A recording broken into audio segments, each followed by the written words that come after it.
All right.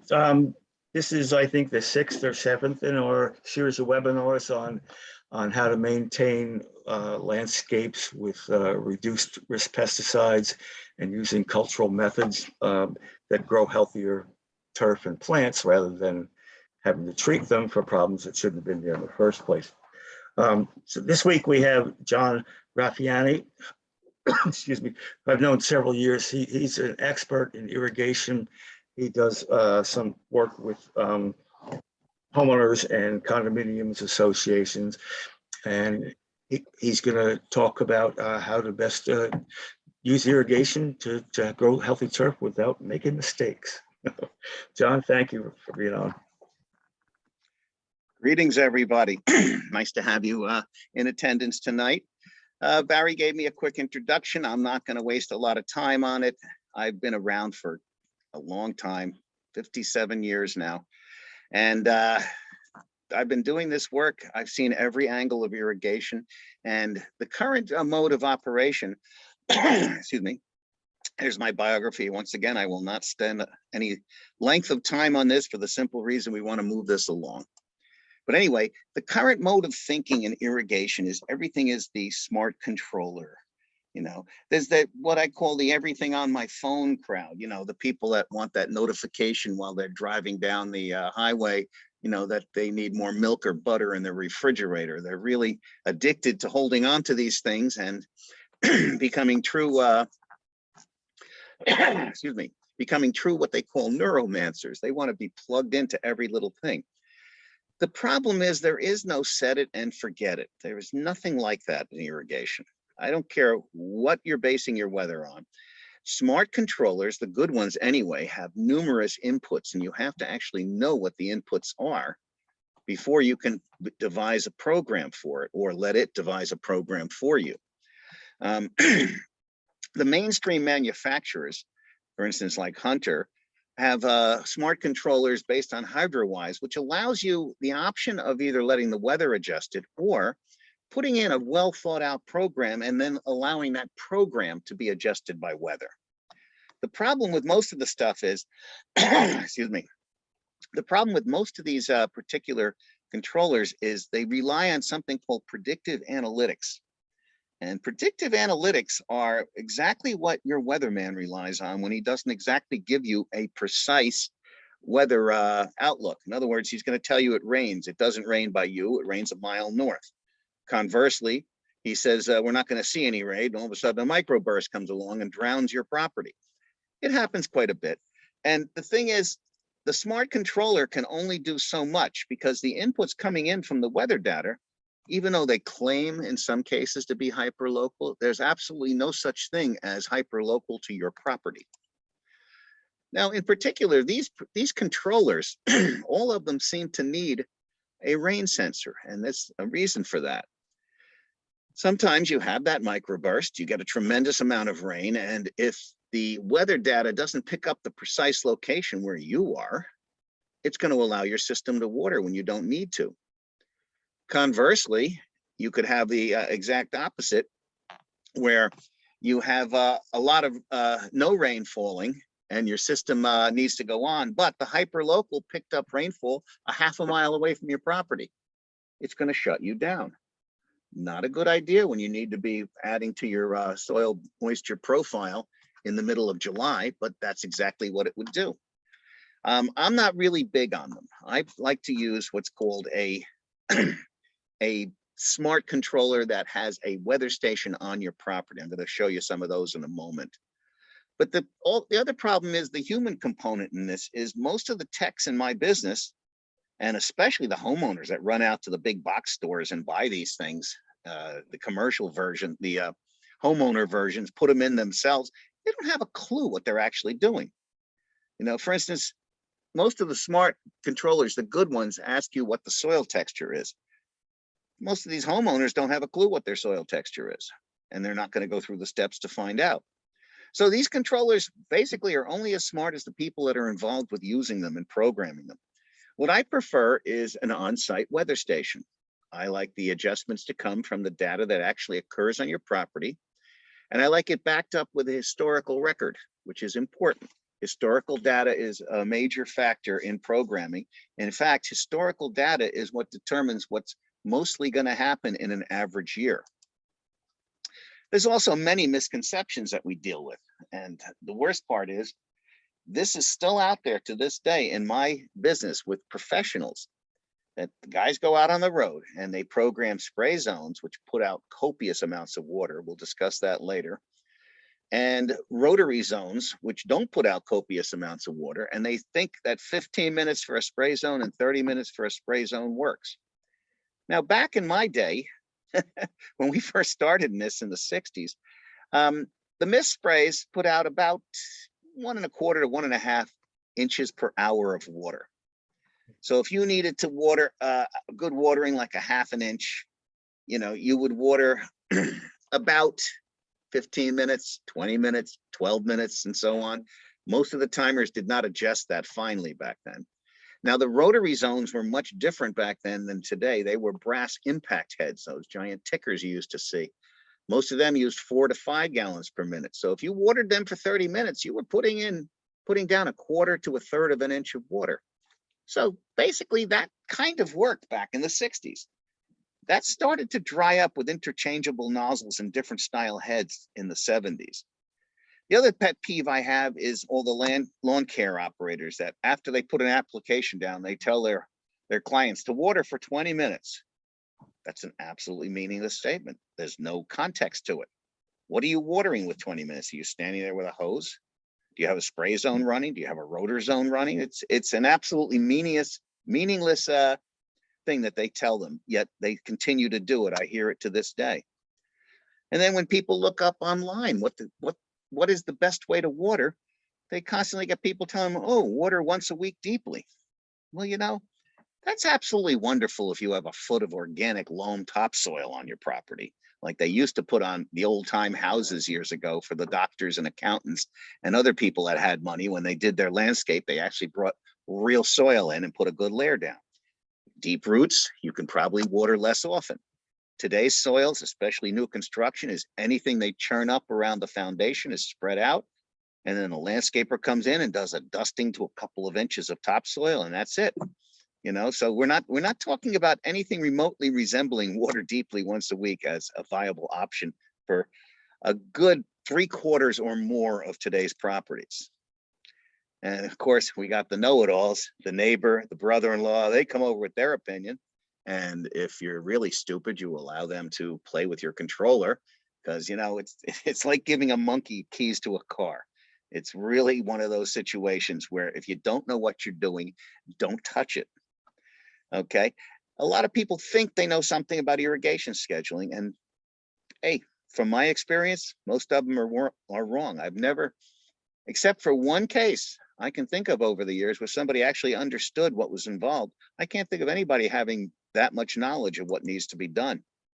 So let's dig in.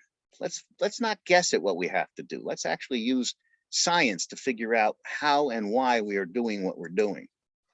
In particular, we need inputs. Now, believe it or not, these inputs are very similar to the inputs that a good smart controller will ask you. The plant water requirement is the daily, weekly, or monthly ET, the evapotranspiration. We'll deal with that in a moment. We can adjust that ET depending on the type of crop. Is it turf? Is it tall turf? Is it a shrub? And so on and so forth. That goes to the next step, the depth of the root zone. Very important, because the root zone, the depth of it, dictates how much water is in the profile available to the plant. Then we have a function called allowable depletion, actually management allowable depletion, but that's the amount of water we'll allow to exit the soil profile before we want to initiate irrigation. We play into that with the texture of soil and the soil holding capacity of water. The final two ingredients are how fast the soil takes in water and how fast the sprinklers apply it. So let's dig into plant requirement. Plant requirement basically is based on a function called evapotranspiration, which is a twofold process whereby water evaporates off the soil surface and the plant pulls the water out of the soil profile and transpires it out of their stoma. Now, when we deal with the the numbers that are recorded historical, it's called potential evapotranspiration. It's what is potentially going to happen in a given month, like July or September or October. And ET is that amount of water that we have to replace due to that evapotranspiration that happens. Now, the weather factors that influence it, basically, like my on-site weather sensors, they read relative humidity, wind, solar radiation, and temperature. And other factors are involved too from the soil. You know, proper mulching, for instance, will keep water in the profile. You won't get you'll reduce the surface evaporation by having an 1.5 to 2 inch layer of good mulch on your planting beds. Also, the type of plants you select play into it, and soil organic content is extremely important. Plus, when it comes to turf, it's the height of the blades that play. Now, soil, water, rainfall, and ET, they all go together. All right. Soils, the textures, they vary greatly in how well they can infiltrate and hold water. So, for instance, a soil with a very low infiltration capacity, like a clay, may not become fully wetted during an intense storm where the rain falls too quickly. Conversely, a sandy soil may not hold too much, but a heavy storm, it would drink a lot of that water in because it actually it has a faster infiltration rate or intake rate. Once the water's in that profile, generally only 50% of that water is available to the plant, because once you go below that, you're at permanent wilting point.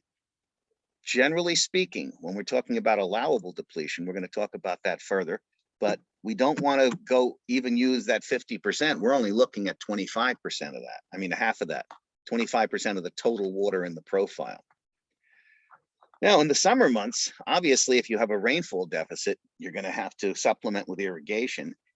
And your ET is going to vary month to month and year to year. It's not always the same, which is why when you're programming, you like to take a long-term historical average of these readings and to make sure that you use them, because as long as you adhere to it, you're going to be close. You're always going to have ups and downs.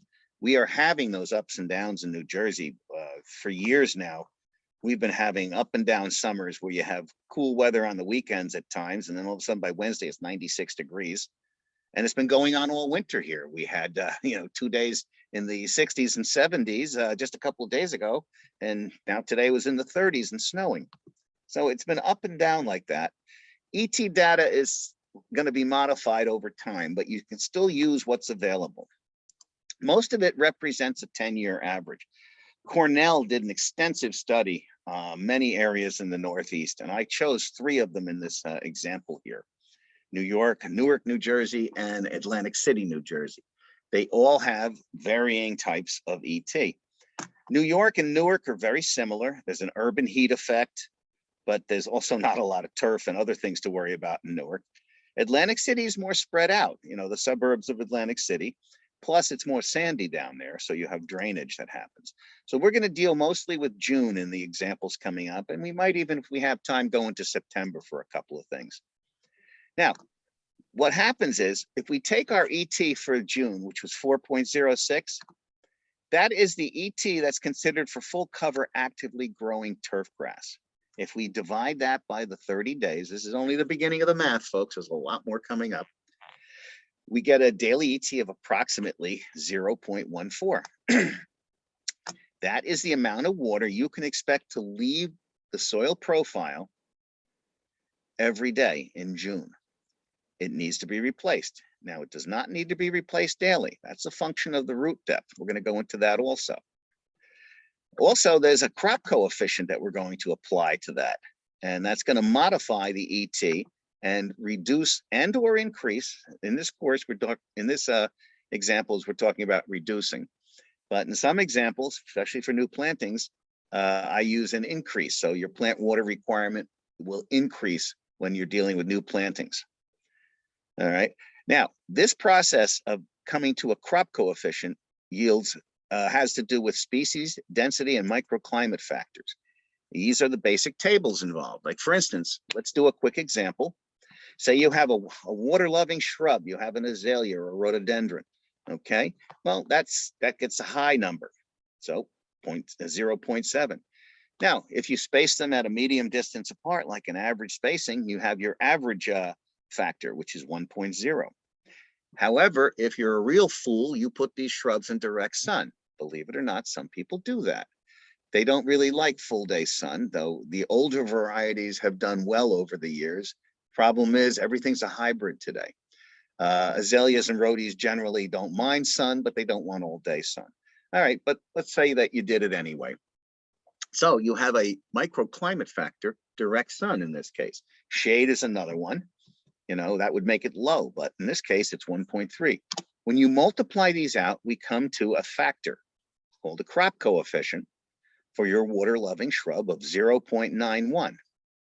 So what we do is we multiply that by your daily ET that's leaving the soil, called ETO, the reference. We multiply it by that, we come up with 0.13 inches. That is our modified ET or plant water requirement. Now, crop coefficients are used to adjust it, and they can be plant specific. It's ETL is the ET for landscape. It's more of an art than a science. It's going to be a factor of what your horticultural knowledge is and your soil knowledge more than anything else, that you can come up with the way to do it. So anyway, if we go into turf, now this is what I want to discuss with some of the examples. If you notice, the cool season grasses, the crop coefficient varies. The taller the grass, the more water you need. And when I do this class, this particular example in other classes and scheduling classes, I always have the audience there. So I task them to tell me why. Well, I can't do that right now. I'm going to tell you why. It's because the taller the blade, generally speaking, the deeper the root.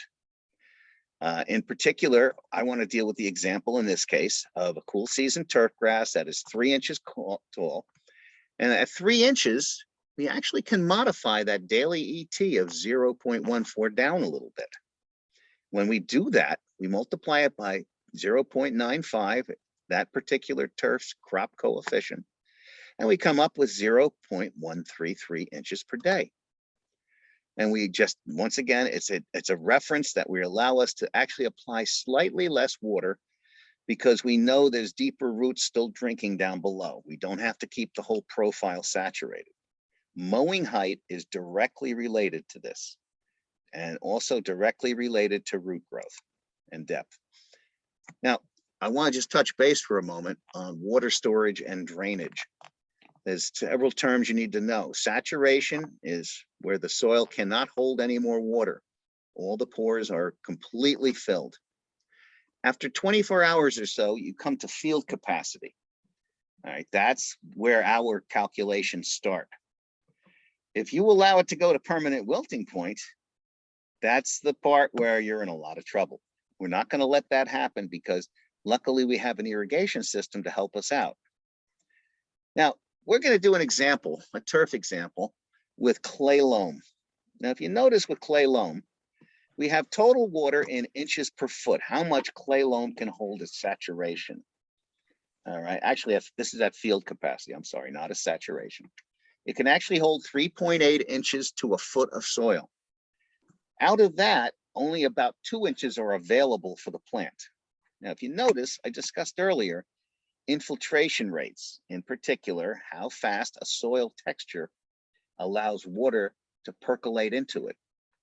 In this case, we're going to use the maximum here because this is actually kind of low. This is for compactive clay loam. Let's assume we have a reasonably aerated clay loam, and let's go with 0.10 inches per hour. So as you can see, we can only apply so much per hour. Actually, we can only apply so much water, 0.10 inches, before it starts to puddle and run off. That clay loam is right in the sweet spot area, but honestly, the loam is even sweeter. But believe it or not, loam and clay loam have virtually identical available water, even though the loam does not hold as much water. Okay, now make a note here, only about 40 to 75% of total water becomes plant available water. That varies widely by texture. In particular, this is the graph. If you notice for the clay loam, this is the part that is available for the plant. Once you get about 50% down, this part is still available, but your plant can begin to stress and may begin to pull this water fast. If you get down halfway to that water that's in the profile and hit the permanent wilting point, your material is going to be in trouble. There's no two ways about it. Permanent wilting point is one place you never want to visit.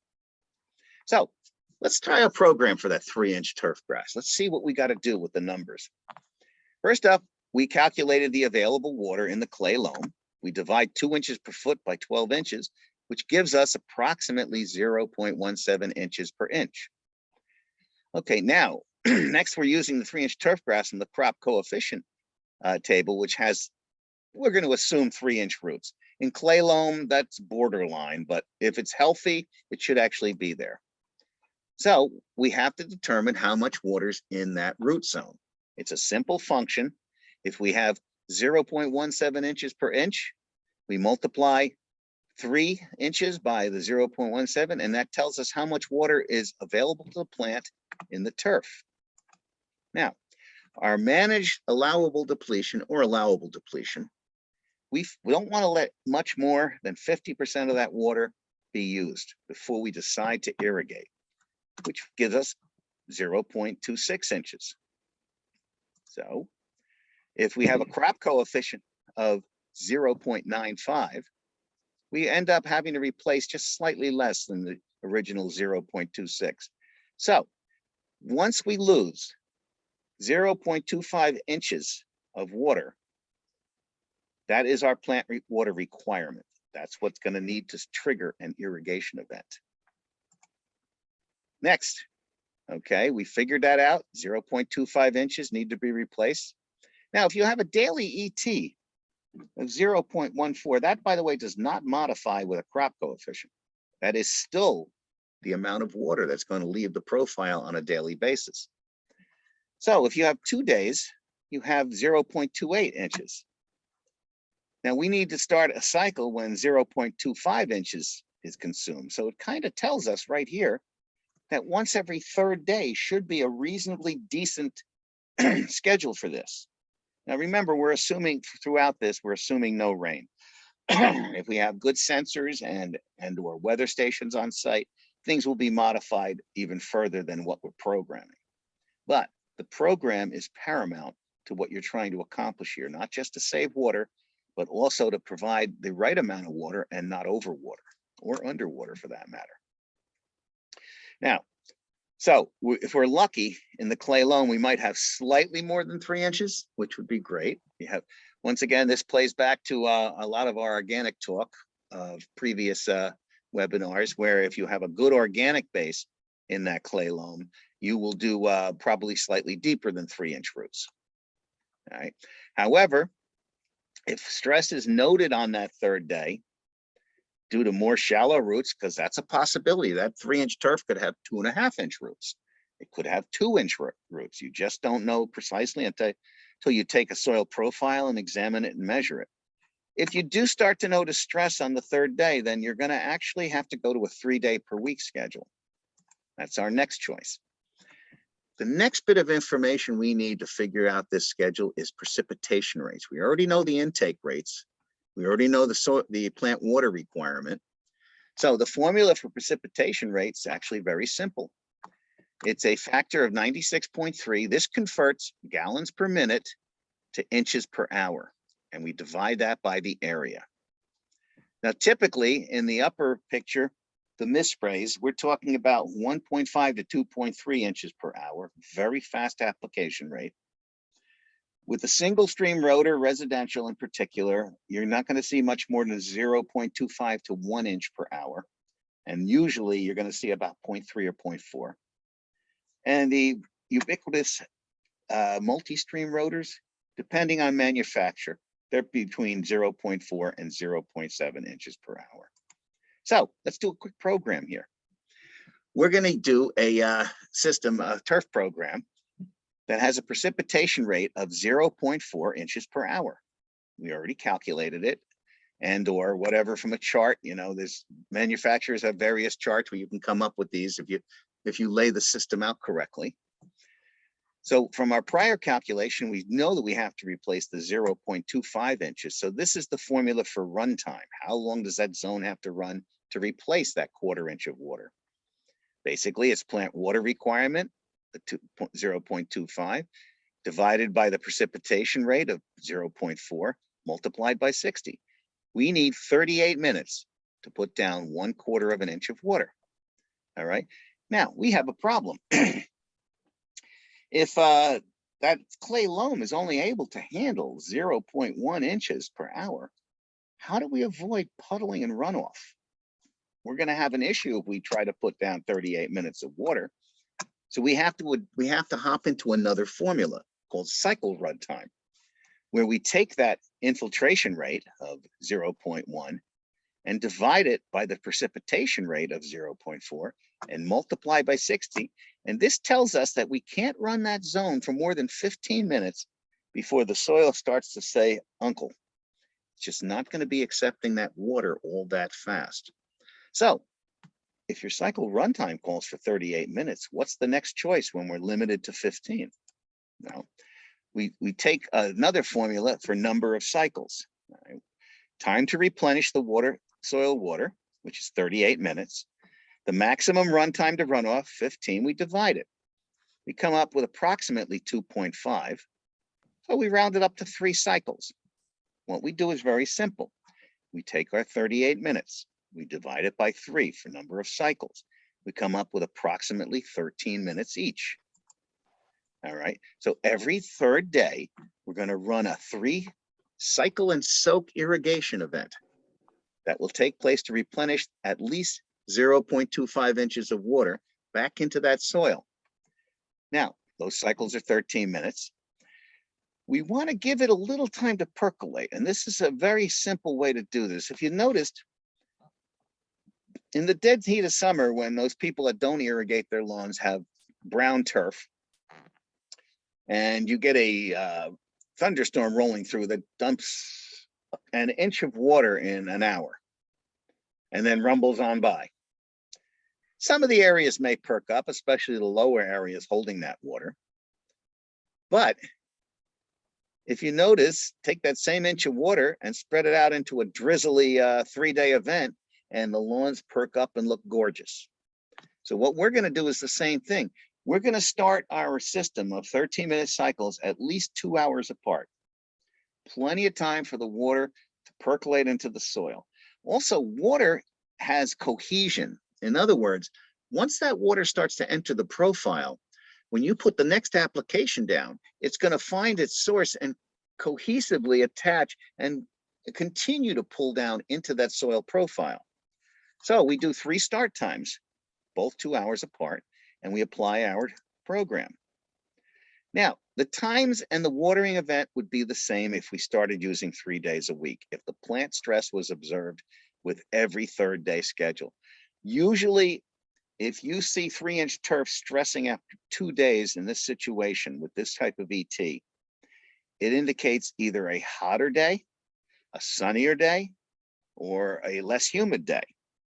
A lot of factors play into where you could be actually using more than 0.14 inches out of the soil profile per day. Also, soil texture plays in. If you have a better, faster drained soil, a sandier soil, you might want to just stick with the 3 days per week. Now remember something about roots, and this is important, is generally speaking, good root height is a function of how granular the soil is and how much organic matter is in there. They will dive much deeper. If you have a compacted soil and your mowing practices are poor, you're going to be stunting your roots, and that's important. In my time, though, I'll tell you right now, I've never seen 8 to 10 inch roots like that on turf grass, unless somebody left it go fallow for a season. But anyway, just to let you know, just like with applying crabgrass preventer and other things, soil temperatures play into this. Once you hit 70, root stress begins, and once you hit 77 of soil, most of the root growth stops. You know, heavy clays and compacted soils can give you a problem, but what are you going to do?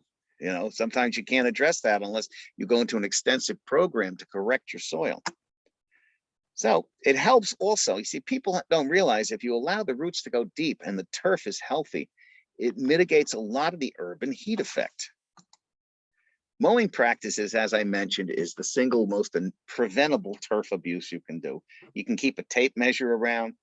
You know, when your clients complain that, you know, you're applying chemicals or you're doing the irrigation or whatever the reason, but the landscaper's coming in and scalping everything, you can inform them of what I just mentioned about roots.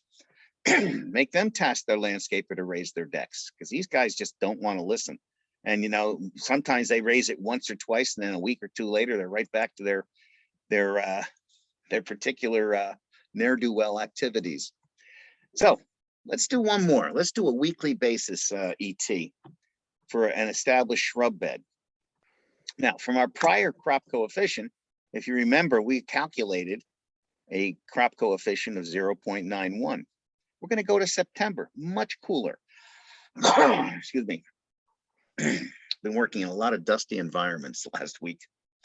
So anyway, September's ET is only 2.64. If you divide that by 30, you got a real small amount being lost every day, 0.09 inches. That's your plant requirement per day. Now, if we happen to have a different soil texture like loam, we still have that same amount of water held in the per foot that's available as plant available water, and it equates to 0.17 inches per inch. Now, if this shrub zone has multiple plants in it with 12-inch roots, you actually have 2.04 inches of water in that root zone. Now, excuse me, this would actually come to the conclusion that you won't have to water until a lot of water leaves the profile, 1.02 inches. Now, if your loam soil has an infiltration rate of 0.75 inches per hour, and you got spray zones in this bed that are putting down water fast at 1.60 inches per hour, you may have an issue here, but we're going to calculate that. First, though, let's reduce the requirement even further from that 0.09 by multiplying by the crop factor. We come up with 0.08. That means that over the course of a week, you're only going to lose 0.56 inches to your plant water requirement. The thing is, it would take 2 weeks in September to lose the full 1.02 inches we discussed in that root zone. There's various reasons why you may not want to let it track out that far, and it's very simple. First, do your runtime. You come up with 21 minutes, which is the plant water requirement divided by the precipitation rate times 60. Then you do your cycle runtime, same deal. You put your infiltration rate over the precipitation rate times 60, you come up with 28 minutes. Now, that's beautiful because our runtime is only 21 minutes to replace that weekly 0.56. So we don't have to do any calculation as far as setting a cycle and soak if we don't want to. Now, there's a lot of reasons, and this is a judgment call. This is something that you and the property owner and the landscape all have to get together on if you have the following conditions. What type of plant is here? You got taxus and juniper? I would do fine to wait around a week. Personally, in my judgment, if it's September and these shrubs are healthy and they've been there a long time, I'd turn the zone off. If that's all there was on the zone, I wouldn't even bother. These shrubs are going to look perfectly fine the rest of the year. Now, a lot of times, though, you have mixed planting beds. You could have hydrangea, azalea, rhododendrons.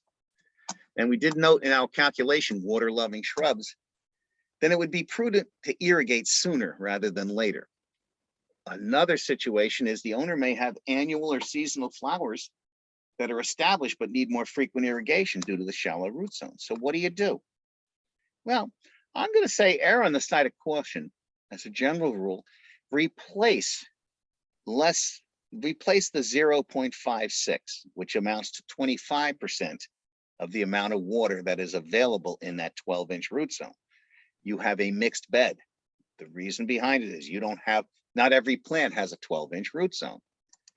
So it's a good idea if you have a compaction or a packed soil layer, to definitely do this, because even though you have the mulch and your soil dries out underneath, it's not going to be able to take effective rainfall. It's going to have issues with getting that moisture down through the compaction and or the mulch layer, which is why you need to keep up your watering schedule. So I would just recommend that you water twice a week for 10 minutes each with those spray zones. You're going to keep that bed happy. You're going to keep most of the annuals, if they've rooted sufficiently, they're going to be happy. And the taxus and juniper, who cares? Like I said, if the entire bed was that, I would turn the zone off. But mixed beds, this flies in the face of what I call a proper technique, which is xeriscaping, which doesn't mean you put in plantings that need no water. It means that you group like plantings in various irrigation zones more than anything else, so that you can water them appropriately. So once again, this is a judgment call. There's not a smart controller that can make this call. It's up to the irrigation tech and their client. You need to customize watering. So most important takeaway is the formula in the exercise on the next slide is our precipitation rate formula that we discussed before. And we're going to use it in this particular example. This is a very simple turf example. If your quarter circle rotors are 1.5 gallons a minute, and your half circle rotors are 3 gallons a minute, and your area is 30 by 60, what's the precipitation rate? Well, it's very simple. 12 gallons a minute, which comes from 4 times the quarter circles of 1.5 and 2 times the half circles of 3.0, divided by the area, which is 1,800 square feet, 30 by 60. And you put that into a formula and you arrive at 0.64 inches per hour. So if you had a weekly requirement of, say, 1.2 inches, you'd need to water at least 2 hours a week. Now, how you break that up is going to be appropriate to factors on the property. Once again, no smart controller is going to come up with this. You're the one that notes that, well, you got 3 of the zones on the property are out front and they're in sun on a corner on a busy county road, a lot of heat shed. And the other 3 zones are in the backyard, which has a few trees, some shade, and it's on the north side of the house. You're going to have to balance your program out between those 2. No smart controller. If you programmed in what the smart controller asked for, it would only think about, well, maybe a little less in the backyard, maybe a little more in the front, but it wouldn't put the judgment in that an irrigation tech with knowledge would put into it. Also, there's another formula. I'm just going to hit you guys with this so that you get really confused, or you drink it in, one or the other, which is where you calculate precipitation rates using the arc, the head, and row spacing. Now, this formula, it works in very large fields. You know, you got a corporate office building and you got row upon row upon row of the same full circle heads. In particular, this conversion factor, 34,560, will convert the gallons per minute to inches per hour in this case. And we're going to divide it by actually the multiplication of the arc, the head spacing, and the row spacing. So if you've got a large open area, all you have to do is come up with a small amount of information with some of the heads on the property, and you can determine the precipitation rate for most of that area. So here's what we do. You know, say we have full circle mist sprays, and they're using a full circle mist can use up to 4 gallons per minute. Your heads are spaced at 16 feet, and there's rows that are 18 feet apart. Now, this is old style. When people used to do the deluxe systems were mist. Even if you had a big area, you had a big area of mist heads. You know, if one head got clogged or one head decided for whatever reason not to put out fully, you always had something else backing it up because you had so many sprays overlapping. So if we apply this to the formula, we have our factor times our gallons per minute, which equals 138,600. Then we have our degrees of arc. Well, 360 is a full circle. 16 feet of head spacing, 18 feet of row spacing, 103,680.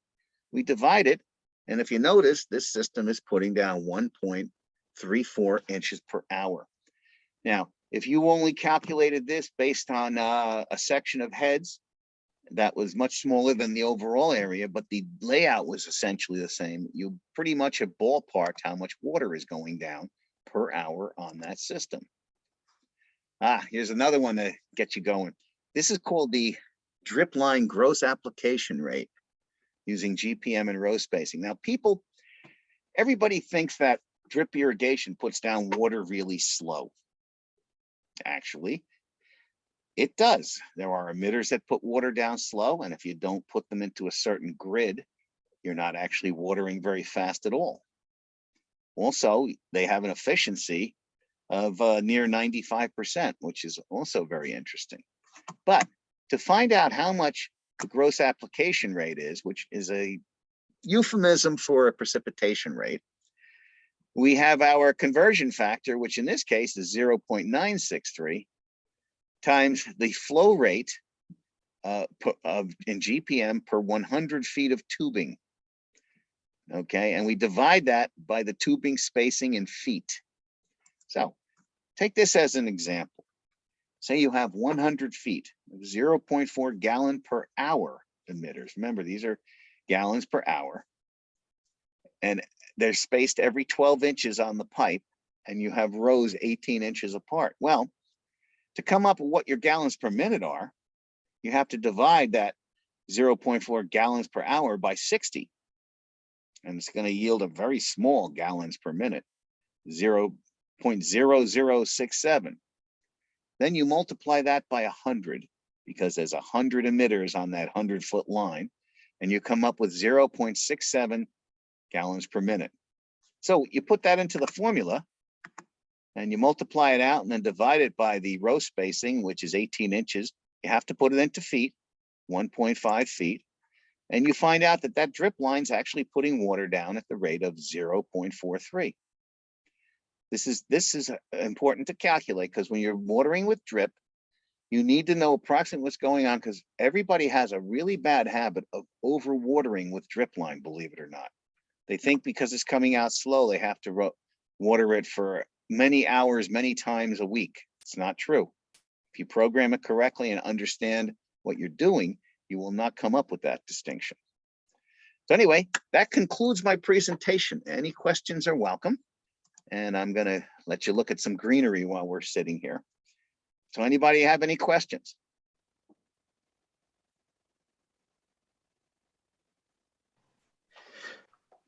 John, that's a lot of information there. I didn't realize there was so much involved in proper irrigation. Tip of the iceberg. In your opinion, how many irrigation companies are setting things up properly? I hate to say it, but it's roughly the same percentage of number of landscape maintenance companies are cutting at the right height. Yeah.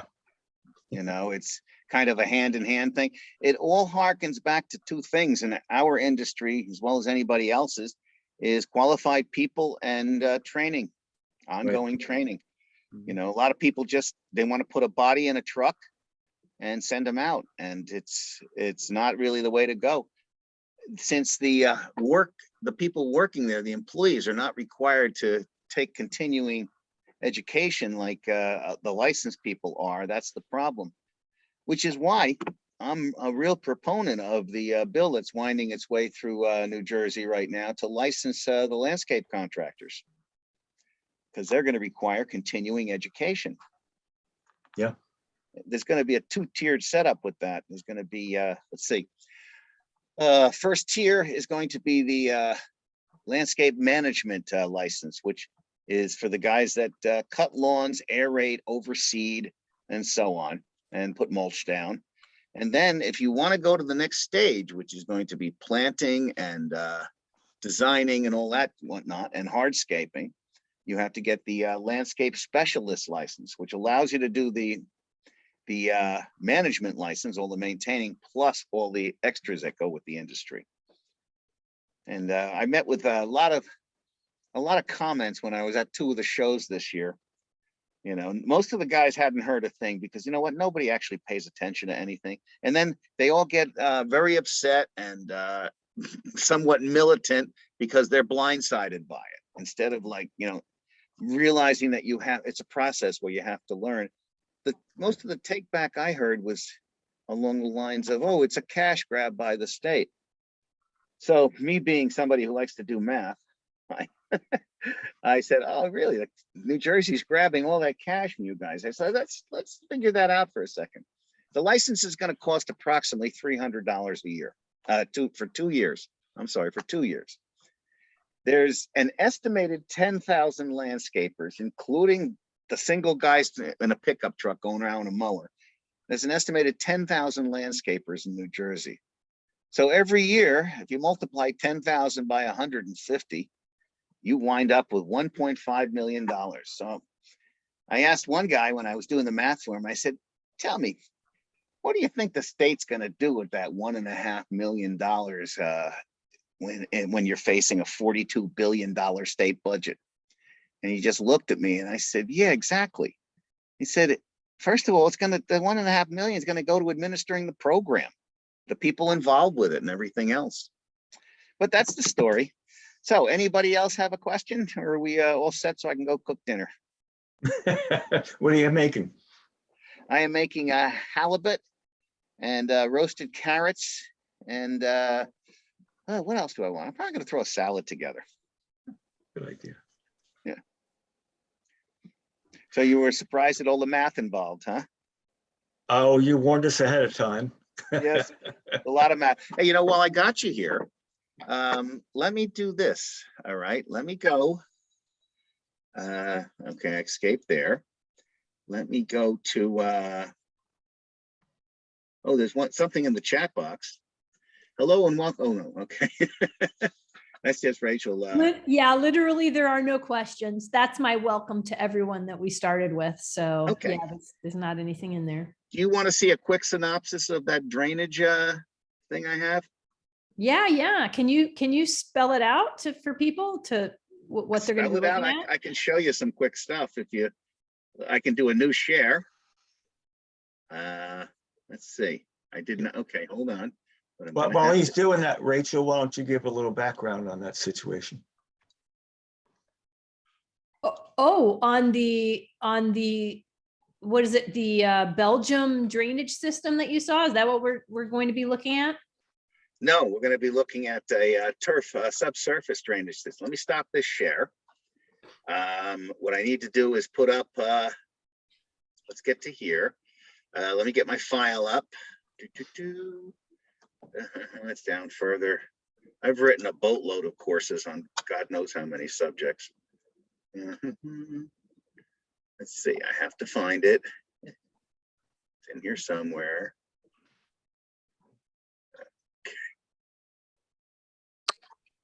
If anyone does have questions, you can feel free to unmute yourself. Yeah, just ask away. Why am I having trouble finding my my thing here? It's got to be here somewhere. So while you're looking for that, I've always looked for management techniques that improve the soil and again, mowing heights and everything like that. That plays a huge role in how plants can use water and stay healthy. Like I said, this is a whole new world for me with the sophistication of the irrigation system. But okay, what I'm going to do is let me plug in a flash drive because I don't have it on this. This is a small electronic laptop. So let me find it. I don't have all my files on this, only a few. Barry, do you carry irrigation equipment or at Terra? no, we don't do that at all. We, like I said, we're more involved in the soil, so we have soil enhancing things that will get more organic matter into soil, so you can moderate the highs and low peaks of drought and too much water situation. Yeah, that's been our focus. And you've got some of the inputs that you carry at Terra, they can actually impact the capacity for water storage in the soil. Is that correct? Yeah, well, like, I'll give you an example on our own property here. We're in South Jersey, and it's sandy loam, and typically the percentage of organic matter is only 3% around here. By using some of our additives and products over a few years, we brought it up to 5%, and that's made a huge difference. I hardly ever have to irrigate. So I mean, that's been a huge difference. And also some of the seeds that we provide are very drought tolerant seeds. So you don't need as much irrigation, you don't need as much fertilizer, things like that. I can't find that presentation on this computer. Much as I'd like to, I can send you some info on it though. That'd probably be the best bet. What do you think? Yeah, John, actually, you had some interesting comments about sort of mistakes on playing field with drainage and what kind of tactics with irrigation and drainage applications. Maybe you could enlighten the group a little bit about that, because I think that's a very meaningful thing that we didn't really cover too much in the presentation. Okay. In particular, I really wish I could have gotten this thing going for you. For some reason, I just can't find the file on it. Like I said, I had to choose this machine because of the better camera on it. But back to this. There's two basic concepts in drainage, and that's surface and subsurface. Now, subsurface is more interesting because you have to actually employ the concept of wicking. Just like you buy shirts and athletic wear and whatnot that will wick the sweat away from your body, wicking is a system whereby you implant a corridor, a wicking corridor, into the turf and then direct the excess water elsewhere. The concept is simple. It's based on what's called potential. When water is in a soil profile, water will always travel from a higher potential to a lower potential. When you put this wicking corridor in, and this particular corridor is very interesting in that it is just a simple thing where it's plastic embedded, like take an egg carton and cut it in half and plant it with and glue them together with the dimples out, and then surround it with a geofabric that's permeable to water. When you implant this, a 6-inch section, about 8 inches in, leaving 2 inches of soil on top, vertical, you create a corridor of what's called lower potential. When you create that corridor, the water will actually travel from the soggy part of the soil right into that corridor, and then it can be taken away elsewhere. It even can work on a flat field as long as the lowest point where you have on that 6-inch profile can find a discharge point. Sometimes that discharge point is a low spot on the property. Sometimes it's going to go into a tank to get rid of it. Or in some cases, you have no way to get it out of there and the tank fills up. You can always have a sump pump backing up the tank to mechanically move the water somewhere else. In the case of that field I was describing in Normandy, they built it from the ground up. They started with several subsurface layers. They had a heavy clay layer about 1 foot down, and then they proceeded to install various types of gravel, usually pea gravel to 3/4 inch in several layers, bringing it up to about maybe 4 inches from the clay. Then a geofabric went over that, and then the topsoil for the field went over that. So what happened was every time it rained, they made sure to put the perfect soil texture in this case, a sandy loam. A sandy loam will be firm very soon after a heavy watering of rain. In this case, it was rain with them. Now in the summer, when it doesn't rain as much in Normandy, the irrigation water would go into this, and then below that they had a cistern which would fill up, and they would actually recycle the water. So the water going through the soil profile and the turf was picking up the organics, and they were actually reapplying the organics in a closed system. So it was very, very cool what they did. But that they basically did a concept that's called gravity draining. You're not going to be able to do that with an existing field, but you can install a wick grid. And depending on how soggy the field is, if the soil texture is right, that wick grid can easily be installed, generally speaking, 4 feet apart. And you got to bring it to a central point and discharge it from there. It's a real cool thing. I wish I could get this thing up here. For some reason, I can't get this file to read. You know, all these new solid state computers, which is this thing, for some reason doesn't want to do what I want it to do. I'm trying to, for instance, I put you guys down like that into my box. Let me see if I can actually get, maybe get something here. Barry, is John coming back for a second class? And if so, what would the details of that be? Well, yeah, we just did talk about that a little bit before the we put this online. We have a couple more classes coming, and then we'll fit John in for that. And John could tell you what he wanted to talk about. I was going to do the drainage class, the soggy turf class. Or I got a mycorrhizae class, I got a soil texture class, I got all kinds of classes I wrote over the years. You know, lots and lots and lots. I just wish I could find where my file actually is. I know I have it here somewhere. John, you're a classy guy, and I know Barry, you're gonna help. I got it. Oh God! Oh, fantastic! All right. I got it. Okay, let's go to store and go. Let's go to, let's see, this is,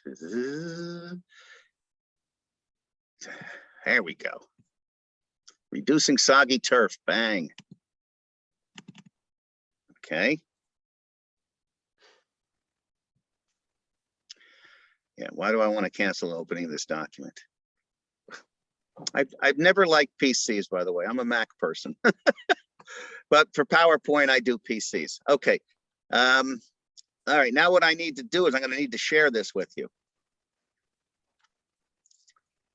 So let's see, how do we get back to that? Let's put this up here. Okay.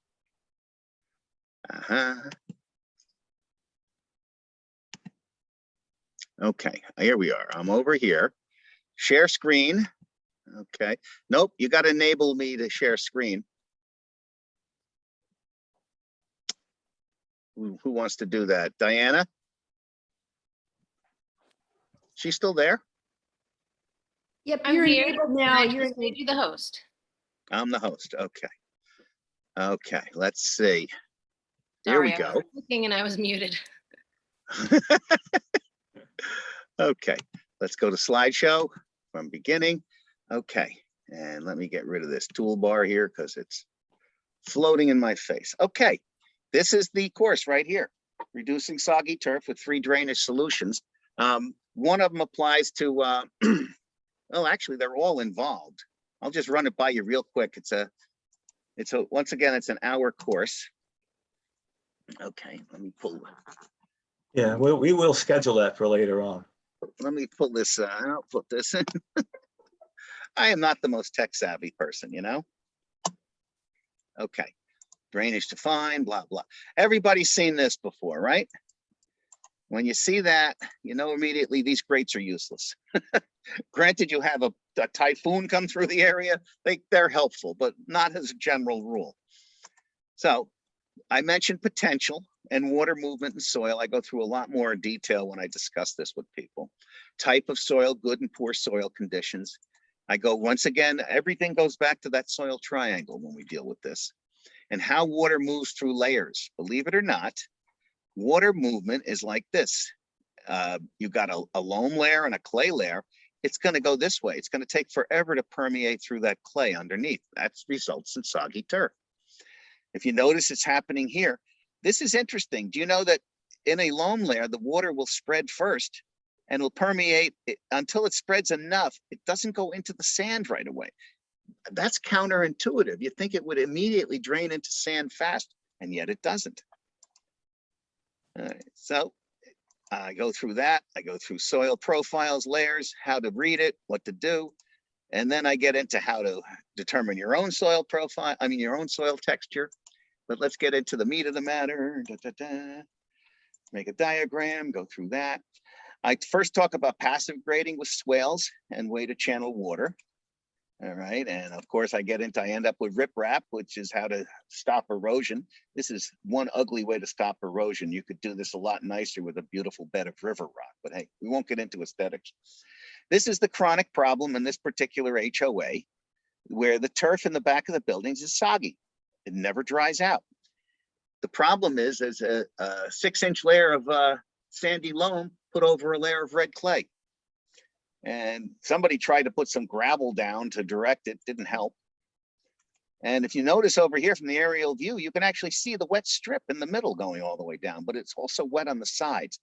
Because once it hits this area, potential tells it to stop because it's got nowhere to go because it can't get into the profile. So what we did was, in this case, let's go through that. In this case, what we did was we installed 9-inch deep river rock trench, and we brought it to the 2 main drain grates. So it would actually permeate all the way through. It would collect the water from the soil profiles. And the way we got rid of it, since it's a surface drain, is we simply drilled in the sides of the basins. So it would bring the water here long after the rain stopped falling, and it would still drain into the basins. This is how it works.